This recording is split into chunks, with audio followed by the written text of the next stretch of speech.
बयान ॿुधण जो नियतूं हदीस पाक में आहे इन्नमल अमालु बिन्नियात। अमल जो दारो मदार नियतुनि ते आहे। ए आशिकान रसूल सुठियुनि सुठियुनि नियतुनि सां अमल जो सवाब वधी वेंदो आहे। अचो बयान ॿुधण खां पहिरियां सुठियूं सुठियूं नियतूं करे वठूं। मिसाल तौर नियत करियां रिज़ा इलाही जे लाइ मुकम्मल बयान ॿुधंदुसि, अदब सां वेहंदुसि, बयान दौरान सुस्तीअ खां बचंदुसि, पंहिंजी इस्लाह जे लाइ बयान ॿुधंदुसि, जेको ॿुधंदुसि उहो ॿियनि ताईं पहुचाइण जी कोशिश कंदुसि। कब्र में बाहि भरिजी वेंदी आहे। सहाबी रसूल हज़रत हुज़ैफा रज़ियल्लाहु अन्हु फरमाइनि था, हिकु भेरे असां महबूब ज़ीशान मक्की मदनी सुल्तान सल्लल्लाहु अलैहि वसल्लम सां गॾु हिकु जनाज़े में शरीक थियासीं। नमाज़ जनाज़ा खां पोइ जॾहिं असां कब्र ते पहुतासीं त पाण सल्लल्लाहु अलैहि वसल्लम कब्र जे हिकु पासे वेही रहिया ऐं कब्र खे बार बार ॾिसण लॻा। पोइ फरमायो, इन में मुस्लमान खे ईअं दॿायो वेंदो आहे जो उन जूं पासीरियूं पंहिंजी जॻह तां हटी वेंदियूं आहिनि ऐं गैर मुस्लिमनि जे लाइ इहा दोज़ख जी बाहि सां भरिजी वेंदी आहे। कब्र हर हिकु दॿाईंदी आहे, कब्र हर हिक खे दॿाईंदी आहे। प्यारा इस्लामी भाइरो, मां तव्हां असां आख़िर फना थियण वारा आहियूं। असांखे मरणो बि आहे ऐं कब्र में लहणो बि आहे। अफ़सोस, कब्र तमामु खौफ़नाक आहे। अकेलाई वहशत ऐं घबराहट जो घर आहे। हिते दहशत ई दहशत आहे। जेकॾहिं कब्र जूं ॿियूं मुश्किलातूं न बि हुजनि तॾहिं बि कब्र जो दॿाइण ई डिॼण लाइ काफ़ी आहे। हज़रत अबू कासिम सादी रहमतुल्लाह अलैहि लिखनि था, को नेक हुजे या गुनहगार, कब्र जे दॿाइण खां को बि निजात नथो हासिल करे सघे। पर मुस्लमान ऐं गैर मुस्लिम में फ़र्क़ु इहो आहे त गैर मुस्लिम खे त दॿाईंदी रहंदी आहे, जॾहिं त मुस्लमान खे कब्र पंहिंजे अंदरि पहुचण वक़्तु दॿाईंदी आहे ऐं पोइ छॾे ॾींदी आहे। वधीक लिखनि था, कब्र जो दॿाइण इहो आहे त उन जा ॿई किनारा पाण में मिली वेंदा आहिनि। कब्र जे दॿाइण खां डिॼी वञो। अल्लाहु अकबर। प्यारा इस्लामी भाइरो, केतिरे क़दुरु इबरत ऐं नसीहत जी ॻाल्हि आहे। कब्र हर हिक खे दॿाईंदी आहे ऐं उन दॿाइण जो मतिलबु छा आहे? इन जूं ॿई दीवारूं पाण में मिली वेंदियूं आहिनि ऐं मुर्दो विच में चिॿाइजी वेंदो आहे। जेकॾहिं तव्हां सां ईअं थियो हुजे त ओचितो अव्हां जे आङुर दरवाज़े में अची वई हुजे, उन सां केतिरी सख़्त तकलीफ़ थींदी आहे। मज़बूत खां मज़बूत माण्हू जो बि ओचितो दाह निकिरी वेंदी आहे। ईअं लॻंदो आहे ॼण आङुर वढे छॾी हुजे, ईअं लॻंदो आहे ॼण कंहिं आङुर वढे छॾी हुजे। इहा त रुॻो दरवाज़े में आङुर फासण जी तकलीफ़ आहे। हाणे इन मां अंदाज़ो लॻायो जॾहिं असांखे कब्र में रखियो वेंदो। अफ़सोस, अञा हाणे मौत जी तकलीफ़ मां गुज़रिया हूंदासीं। दुनिया छॾण जो ग़म, रिश्तेदारनि खां जुदाईअ जो ग़म बि ताज़ो हूंदो। अहिड़ी वहशत ऐं तन्हाई ऐं सख़्त तरीन ऊंदाहि बि पहिरियों भेरो ॾिठी हूंदी। अहिड़ी खौफ़नाक हालत में ओचितो कब्र जूं भितियूं लुॾण शुरू थींदियूं, हिक ॿिए जे वेझो अचण शुरू थींदियूं, एसी ताईं जो ॿई दीवारूं पाण में मिली वेंदियूं। उन वक़्तु विच में को मुर्दो हूंदो, सोचो संदसि तकलीफ़ुनि जो आलम छा हूंदो। अफ़सोस, टिराक टिराक जो आवाज़ ईंदो ऐं पासीरियूं भॼी करे हिक ॿिए में अंदरि घिरी वेंदियूं। शुक्र जी आदत अख़्तियार करियो। इमाम नस्की रहमतुल्लाह अलैहि फरमाइनि था, नेक मुस्लमान खे कब्र में अज़ाब थींदो, पर कब्र उन खे बि दॿाईंदी। कब्र उन खे बि दॿाईंदी। हू उन जी तकलीफ़ ऐं ख़ौफ़ बि महसूस कंदो। उन जो सबब ही आहे त हू अल्लाह पाक जे नेमतुनि में रहियो, पर उन्हनि जो पूरी तरह शुक्र अदा न करे सघियो। प्यारा इस्लामी भाइरो, मालूम थियो त कब्र जो दॿाइण नाशुक्रीअ जो नतीजो आहे। इहा सची ॻाल्हि आहे त असां अल्लाह पाक जे ॾिनल नेमतुनि जो पूरी तरह शुक्र अदा नथा करे सघूं। तंहिं हूंदे बि असांखे घुर्जे त उथंदे वेहंदे घुमंदे फिरंदे बसि अल्लाह पाक जो शुक्र अदा कंदा रहो। असां वटि हिकु आम रवाज आहे, माण्हू मायूसीअ जो शिकार घणो थींदा आहिनि, शुक्र जे तरफ़ घटि ईंदा आहिनि। जेकॾहिं ॾिठो वञे त असां मथे खां पेरनि ताईं नेमतुनि में ॿुॾल आहियूं। तव्हां हेयर ट्रांसप्लांट जा इश्तिहार ॾिठा हूंदा। माण्हू मथे ते वार लॻाइण लाइ हज़ारे रुपया ख़र्च कंदा आहिनि। पंहिंजे मथे ॾांहुं ॾिसो, जेकॾहिं वार आहिनि त ही हज़ारनि जी मिल्कियत मौजूद आहे। छा ही शुक्र जो मक़ाम न आहे? केतिरा ई अहिड़ा आहिनि जेके पेरनि खां माज़ूर आहिनि, घुमी फिरी न आहिनि सघंदा। असांखे पेर आहिनि, छा ही शुक्र जो मक़ाम न आहे? त पोइ असां अल्लाह पाक जो शुक्र छो नथा कयूं? करणु घुर्जे, हर वक़्तु शुक्र करणु घुर्जे, हिक हिक घड़ी शुक्र करणु घुर्जे। अफ़ज़ल तरीन शुक्र। प्यारा इस्लामी भाइरो, अल्हम्दुलिल्लाह चवणु अल्लाह पाक जो शुक्र आहे ऐं उन खे सभिनी खां अफ़ज़ल शुक्र करार ॾिनो वियो आहे। का बि चङाई मिले उन जी दुआ आहे अल्हम्दुलिल्लाह। अल्लाह पाक जी आख़िरी नबी रसूल हाशिमी सल्लल्लाहु अलैहि व आलिहि वसल्लम सहाबा किराम रज़ियल्लाहु अन्हुम खे फरमायो, ढालू यानी दुश्मन जे वार खां बचण लाइ इस्तेमाल थियण वारो हथियार खणो। सहाबा किराम रज़ियल्लाहु अन्हुम अर्ज़ कयो, या रसूल अल्लाह सल्लल्लाहु अलैहि व आलिहि वसल्लम, छा दुश्मन हमला मनो करे ॾिनो आहे। फरमायो न, दुश्मन हमलो नाहे कयो, पर जहन्नम जे मुक़ाबले में पंहिंजूं ढालूं खणो ऐं सुभान अल्लाह वल्हम्दुलिल्लाह वल्लाहु अकबर पढ़ंदा करियो, छो त इहे कलमा क़यामत जे ॾींहुं अॻियां ऐं पोयां तव्हांजी हिफ़ाज़त कंदा। हिकु हदीस पाक में आहे, अल्हम्दुलिल्लाह चवण मीज़ान खे भरे छॾींदो आहे, यानी अल्हम्दुलिल्लाह चवण सां एतिरो सवाब मिलंदो आहे जो क़यामत जे ॾींहुं जॾहिं इहो सवाब मीज़ान अमल ते रखियो वेंदो त मीज़ान भरिजी वेंदो। अल्लाह पाक असांखे कसरत सां शुक्र करण ऐं अल्हम्दुलिल्लाह पढ़ंदे ज़बान खे ज़िक्र इलाही सां तर रखण जी तौफ़ीक़ अता फरमाए। आमीन बिजाह ख़ातमिन नबिय्यिन सल्लल्लाहु अलैहि व आलिहि वसल्लम। कब्र में लहणो ई लहणो पवंदो, कब्र में लहणो ई पवंदो। प्यारा इस्लामी भाइरो, कब्र आख़िरत जे मंज़िलनि मां सभिनी खां पहिरीं, सभिनी खां ॾुखी मंज़िल आहे। कब्र जो खॾ तमामु घणी ख़ौफ़नाक आहे। ख़ाली कब्र खोटियल हुजे, अंदरि कुझु बि न हुजे, उनखे ॾिसण सां बि डपु लॻंदो आहे। ख़ाली कब्र जे भरिसां कंहिंखे अकेलो विहारे वञे त उनजा बि पघर निकिरण लॻंदा आहिनि। जॾहिं हिन ख़ाली खॾे खे ॾिसण एतिरो ख़ौफ़नाक आहे त सोचियो उन कब्र जे अंदरि लहण केतिरो ॾुखियो हूंदो। पर अफ़सोस, असां दुनिया में अची वियासीं, हाणे हितां वञणो बि लाज़िमन पवंदो ऐं कब्र में बि लहणो ई पवंदो। अल्लाह पाक क़ुरान करीम में फरमाए थो, तुम अमातहू फअक़बरहू, तर्जुमो, पोइ उनखे मौत ॾिनो, पोइ उनखे कब्र में रखिरायो। इहो अल्लाह पाक जी कुदरत जो निशान आहे। उहो ई रब क़ादिर ऐं क़यूम आहे।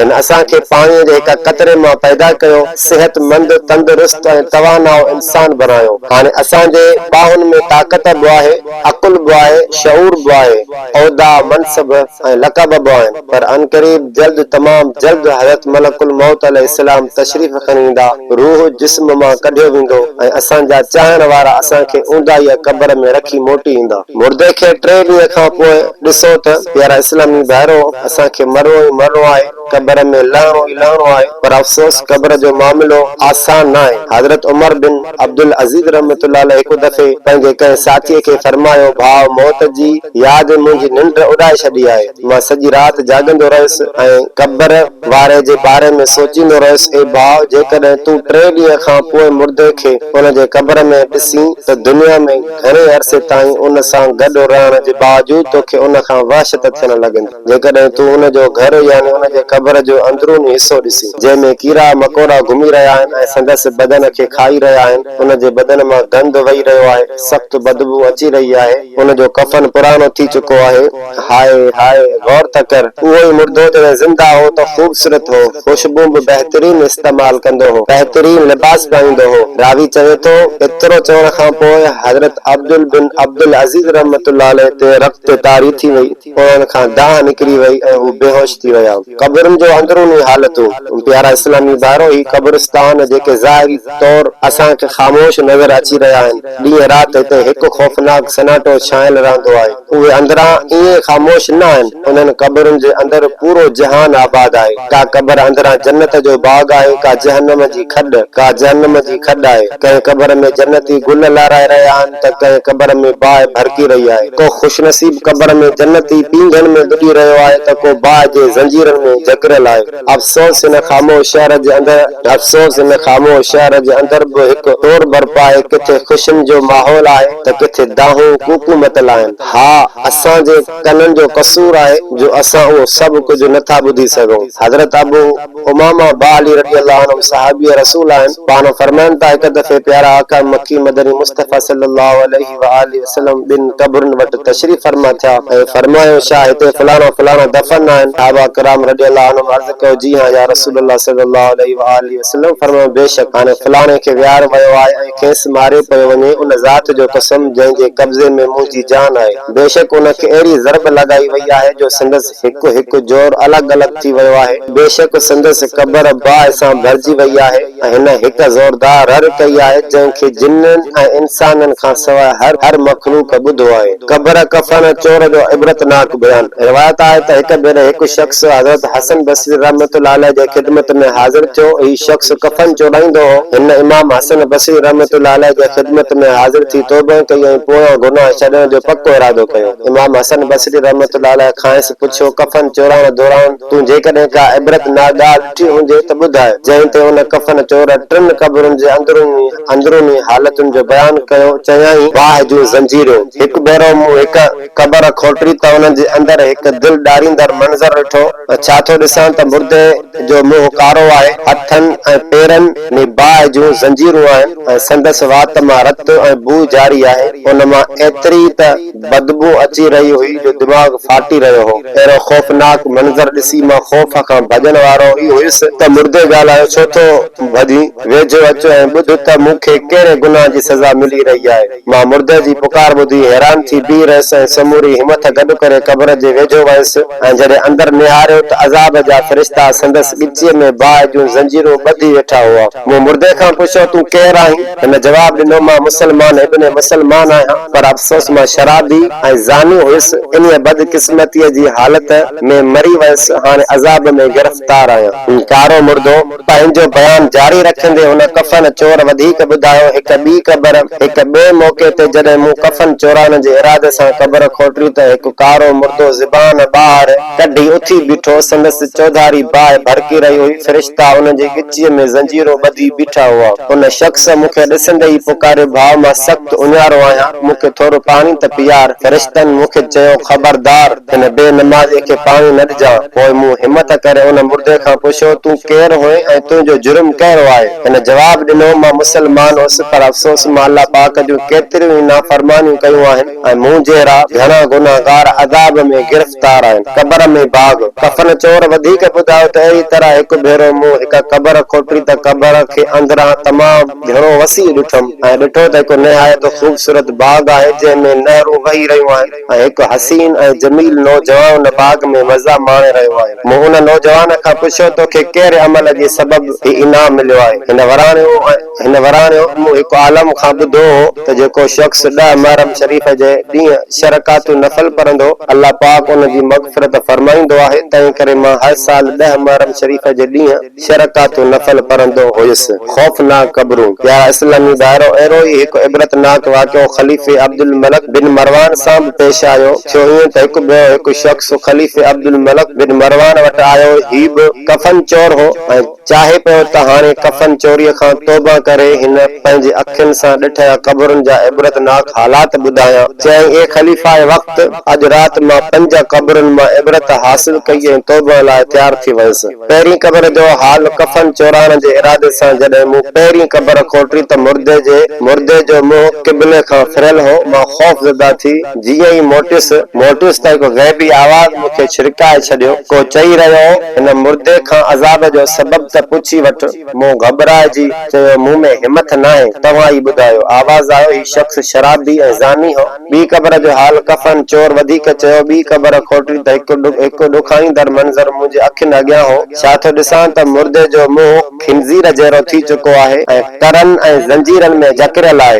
ग़ैब मां आवाज़ आयो, ही कूड़ा कसम खाईंदो हो ऐं हराम रोज़ी कमाईंदो हो। टीं क़बर जो हाल टीं क़बर खोटरी त उन में बि हिकु ख़ौफ़नाक मंज़र हो। मुर्दो क्यारीअ जे तरफ़ खां ज़बान कढी बीठो ऐं संदसि जिस्म बाहि जूं किलियूं ठोकियल हुयूं। ग़ैबी आवाज़ ॿुधायो, ही गीबत कंदो हो, चुगलियूं कंदो हो ऐं माण्हुनि खे पाण में विराईंदो हो। चौथीं क़बर जो हाल चौथीं क़बर खोटरी त मुंहिंजी नज़रुनि जे अॻियां हिकु निहायत भवाइतो मंज़र हो। मुर्दो बाहि में हेॾे होॾे थी रहियो हो ऐं मलाइक उन खे बाहि जे हथौड़नि सां मारे रहिया हुआ। मूं ते हिकदमि ख़ौफ़ तारी थी वियो ऐं मां भॼी वयुसि, पर मुंहिंजे कननि में हिकु ग़ैबी आवाज़ गूंजी रहियो हो त ही बदनसीब नमाज़ ऐं रमज़ान शरीफ़ जे रोज़नि में सुस्ती कंदो हो। 5 क़बर जो हाल 5 क़बर जॾहिं खोटरी त उन जी हालत पहिरीं चइनी क़बरुनि खां बिल्कुलु मुख़्तलिफ़ हुई। क़बर हदे निगाह ताईं वसी हुई। अंदरि हिकु तख़्त ते खूबरू नौजवान वेठो हो। ग़ैबी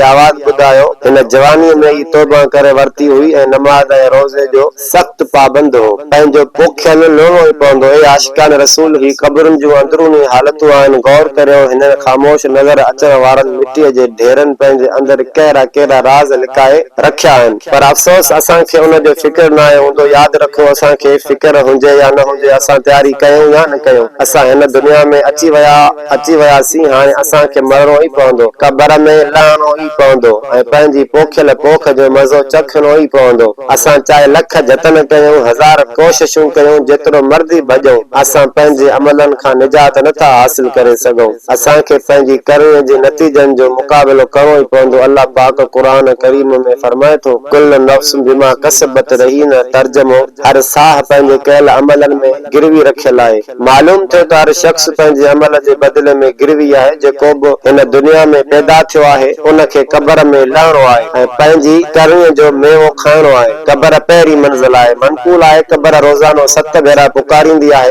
ऐं हीअ ऐलान कंदी आहे, ए कमज़ोर इंसान, मुंहिंजे अंदरि अचण खां अॻु हिन ई दुनिया जी ज़िंदगीअ में पाण ते रहम करे वठ। बेशक जॾहिं तूं मूं वटि पहुचंदे त जेकॾहिं तूं मुंहिंजे रब जो फर्मा बरदार हूंदे त मां बि तो ते रहम कंदसि। तूं मूं में ख़ुशी ॾिसंदे ऐं जेकॾहिं तूं पाण ते रहम न कयो त मां बि तो ते रहम न कंदसि। ए कमज़ोर इंसान, मां कीड़नि मकोड़नि जो घर आहियां ऐं इन सां गॾु ड्रिघे अरसे ताईं शर्मिंदगी बि आहे। मां वहशत ऐं तन्हाईअ जो घर आहियां, इन सां गॾु शिदत सख़्ती बि आहे। मां उन जो घर आहियां, इन सां गॾु ख़ौफ़नाक अंधेरो बि आहे। मां तंगीअ जो घर आहियां, इन सां गॾु ख़तरनाक विछूं बि आहिनि। ए इब्ने आदम, ख़बरदार, तोखे दुनिया जी ज़िंदगी धोखे में न विझे। बेशक तोखे मूं में अचणो आहे। मां आख़िरत जी मंज़िल मां पहिरीं मंज़िल आहियां। जेकॾहिं तूं मूंखां निजात हासिल करे वरिती त हर ख़ौफ़नाक मरहले खां निजात हासिल करे वठंदे। ए इब्ने आदम, मां ग़ज़ब जो मक़ाम आहियां। मां कंहिं जवान जी जवानीअ ते, कंहिं नंढे जी नंढपिण ते ऐं कंहिं पोढ़े जी पोढ़ाइप ते रहम न कंदी आहियां। हा, मां उन ते रहम न कंदी आहियां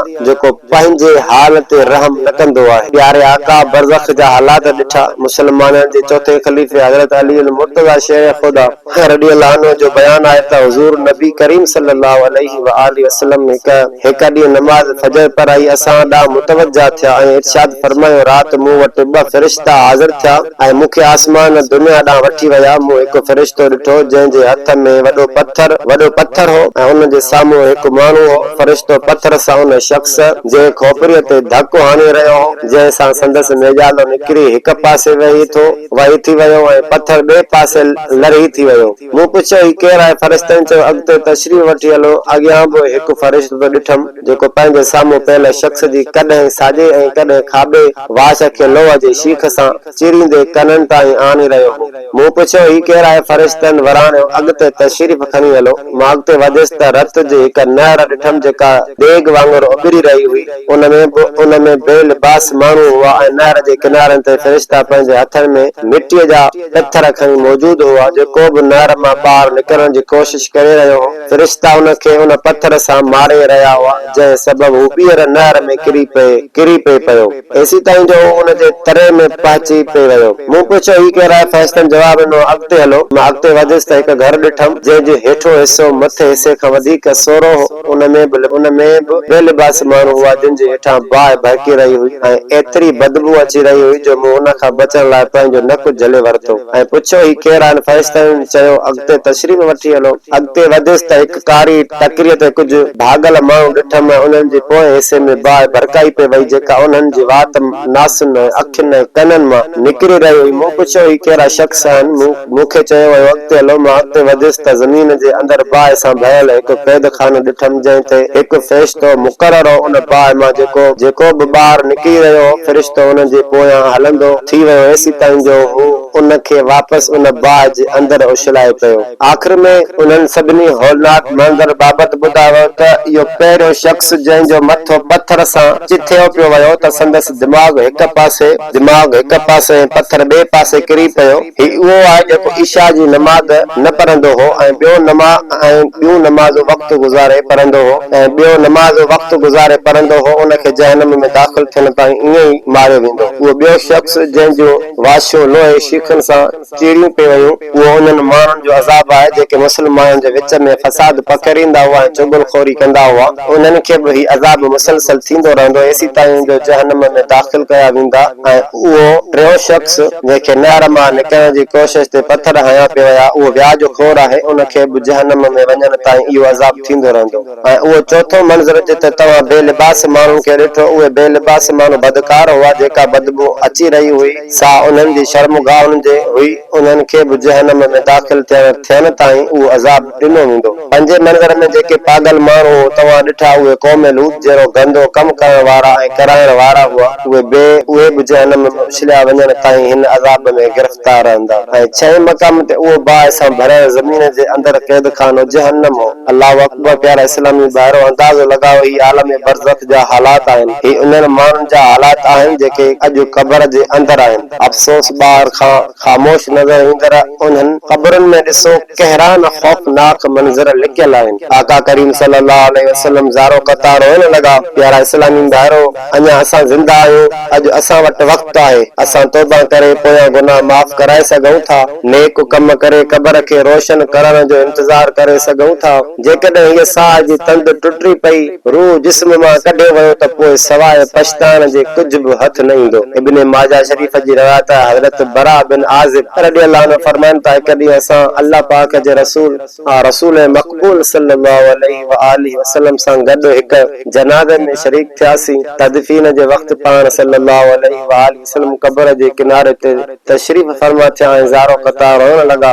पाण सल्लल्लाहु अलैहि वसल्लम एतिरो रुना जो क़ब्र जी मिट्टी आली थी वई। पोइ फरमायो, लिमिस्ल हाज़ा फ़ाइदु, यानी हिन जे लाइ तयारी कयो। हे सुलझण जो वक़्तु आहे। प्यारा इस्लामी भाइरो, ही वाकई हक़ीक़त आहे त असांजे ज़हननि में घणा ई मंसूबा हूंदा आहिनि। असांजे दिलनि में केतिरा ई ख्वाब हूंदा। असां रोज़ानो पंहिंजे मुस्तक़बिल जे लाइ घणो कुझु सोचींदा आहियूं। केतिरा ई नवां मंसूबा ठाहींदा आहियूं। पर असल हक़ीक़त इहा आहे त जॾहिं मलकुल मौत यानी मौत जो फ़रिश्तो हज़रत इज़राईल अलैहिस्सलाम तशरीफ़ खणी ईंदो त उन खां पोइ को मंसूबो, को ख्वाब बाक़ी न रहंदो। तॾहिं सिर्फ़ हिकु ई शइ बाक़ी रहंदी ऐं उहा असांजा अमल आहिनि। तंहिं करे असांखे हिन दुनिया में अॻिते हली छा करणो आहे। सुठो घर, सुठी गाॾी, सुठो कारोबार, उहो सभु कुझु असांजे मुस्तक़बिल जी सोच आहे। पर असांजो अमल असांजे अॼु जी ज़िमेदारी आहे। असां पंहिंजी दुनियावी मुस्तक़बिल ताईं पहुची सघूं था या न, उनजी कंहिंखे बि ख़बर न आहे। पर असां क़ब्र में ज़रूर वेंदासीं। पंहिंजा अमल साण खणी वेंदासीं। इहो हर मुस्लमान ॼाणे थो। तंहिं करे ज़रूरी आहे त असां अॼु खां बल्कि हाणे खां ई पंहिंजनि अमलनि जे बारे में फिकर करणु शुरू कयूं।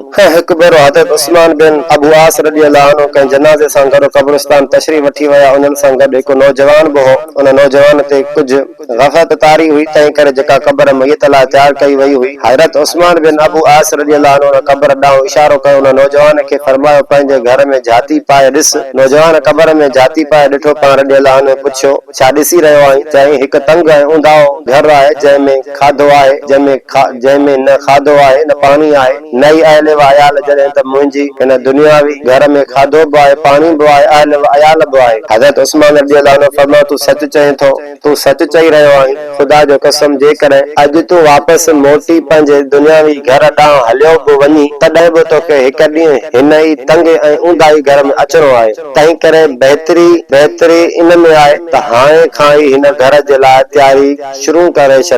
ए आशिकान रसूल, अल्लाह पाक असांखे नेक अमलनि जी तौफ़ीक़ अता फरमाए। बुरनि अमलनि खां बचण जी नसीब करे। पंहिंजे क़ब्र जो फ़िक्र असांखे पाण ई करणो पवंदो। तंहिं करे बहितर आहे त असां अॼु खां बल्कि हाणे खां ई क़ब्र खे संवारण ऐं क़ब्र खे रोशन करण जी तयारीअ में लॻी वञूं। कुझु बि कम जेके क़ब्र में कम अचण वारा आहिनि, अर्ज़ करियां तो अक़ीदो दुरुस्त रखो। पहिरियों कम इहो आहे त पंहिंजो अक़ीदो दुरुस्त रखो ऐं हमेशह उन मज़बूतीअ सां क़ाइम रहो। छाकाणि त क़ब्र में असल इम्तिहान अक़ीदे जो ई आहे। नमाज़, रोज़ो, हज ऐं ज़कात वग़ैरह जो हिसाब बि थींदो। पर क़यामत जे ॾींहुं क़ब्र में 3 सवाल पुछिया वेंदा। तुंहिंजो रब केरु आहे? तुंहिंजो दीन कहिड़ो आहे?